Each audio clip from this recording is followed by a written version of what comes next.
BNP মহাসচিব এলজিআরই মন্ত্রী মির্জা ফখরুল ইসলাম আলমগীরের প্রত্যাশা, সংরক্ষিত নারী আসনের সংসদ সদস্যরা দেশ ও গণতন্ত্রের পক্ষে ভূমিকা রাখবেন, কাজ করবেন গণতন্ত্রকে প্রাতিষ্ঠানিক রূপ দিতে।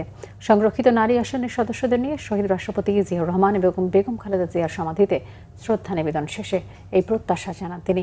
আর নারী সংসদ সদস্যরা জানিয়েছেন, সংসদে তারা কার্যকর ভূমিকা রাখবেন। রিপোর্ট সৈকত সাদিকের। ত্রয়োদশ জাতীয় সংসদের সংরক্ষিত আসনের শপথ নেওয়া বিএনপির সংসদ সদস্যরা সোমবার দুপুরে শেরেবাংলানগর শহীদ রাষ্ট্রপতি জিয়াউর রহমান এবং সাবেক প্রধানমন্ত্রী বেগম খালেদা জিয়ার সমাধিতে শ্রদ্ধা জানান। এতে নেতৃত্ব দেন বিএনপির মহাসচিব ও স্থানীয় সরকার মন্ত্রী মির্জা ফখরুল ইসলাম আলমগীর। এরপর জিয়াউর রহমান ও খালেদা জিয়ার আত্মার মাগফিরাত কামনা করে দোয়া করা হয়। পরে মির্জা ফখরুল বলেন, দেশ ও গণতন্ত্রের পক্ষে ভূমিকা রাখবেন বিএনপির মনোনীত নারী এমপিরা।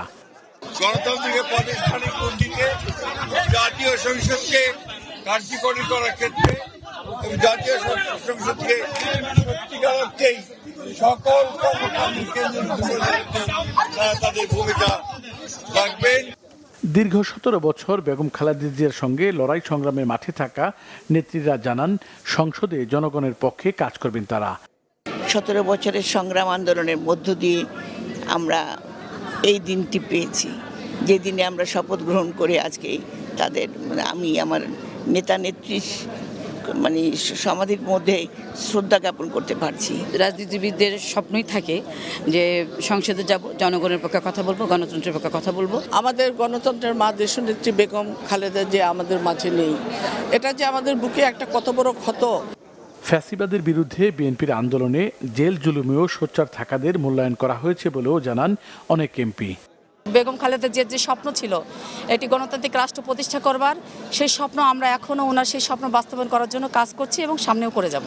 সংসদের মাধ্যমে গণতন্ত্রের ধারাকে অব্যাহত রাখা, দেশের মানুষের জন্য কথা বলবো। পবিত্র দায়িত্ব আমি অক্ষরে অক্ষরে পালন করতে চাই, আপনাদের সকলের সহযোগিতা চাই। তরুণ সমাজ, নারী ও শিশু সহ পিছিয়ে পড়া জনগোষ্ঠীর জন্য কাজ করার প্রত্যাশাও তাদের। এই বাংলাদেশ, দেশের মানুষ এবং দেশের সর্বস্তরের মানুষ, তাদের জন্য কাজ করে আমার উদ্দেশ্য। একজন তরুণ প্রতিনিধি হিসেবে তরুণদেরকে সামনে রেখে কাজ করতে চাই। যদি বিরোধী দল হয়ে শপথ নিতাম তাহলে এক ধরনের দায়িত্ব থাকতো, বাট আমার যেগুলো স্বতন্ত্র হওয়ার কারণে এই দায়িত্বটা আরো অনেক বেশি মনে হয়। আজকে জাতীয়তাবাদী দল আমাদের মতুয়াদের যে অধিকার ছিল না, আমাদের দুঃখ জানানোর যে একটি জায়গা ছিল না, সেই জায়গাটি আমাদের তৈরি করে দিয়েছে।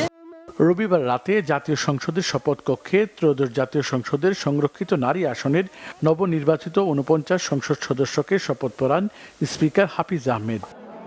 সৈকত সাদিক, বাংলা ভিশন, ঢাকা।